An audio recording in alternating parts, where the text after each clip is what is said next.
Bonjour à tous. La présidente de la Commission européenne, Ursula von der Leyen, fera donc le déplacement ce dimanche à Lampedusa.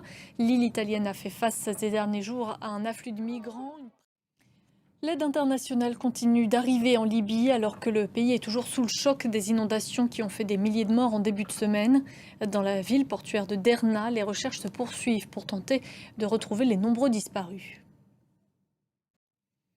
Au Maroc, plus d'une semaine s'est écoulée depuis le violent séisme qui a frappé le pays et fait près de 3000 morts. Et si l'heure n'est pas encore à la reconstruction, les équipes déployées sur place tentent autant qu'elles le peuvent de soulager le quotidien des sinistrés. Natacha Milray.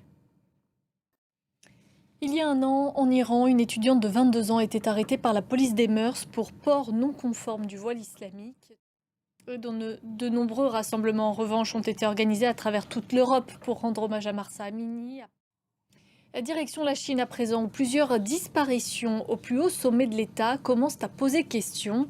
Les ministres des Affaires étrangères, de la Défense, mais également plusieurs généraux ne sont pas apparus en public depuis plusieurs jours. Que faut-il en déduire? Le président Xi Jinping aurait-il procédé à une purge au cœur même du pouvoir?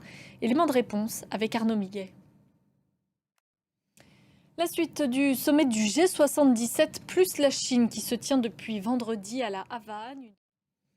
C'est ce week-end de la 40e édition des Journées européennes du patrimoine, l'occasion de découvrir des lieux et des monuments historiques. Et c'est sur ces images que l'on referme ce journal. Merci à vous de l'avoir suivi. On se retrouve dans un quart d'heure.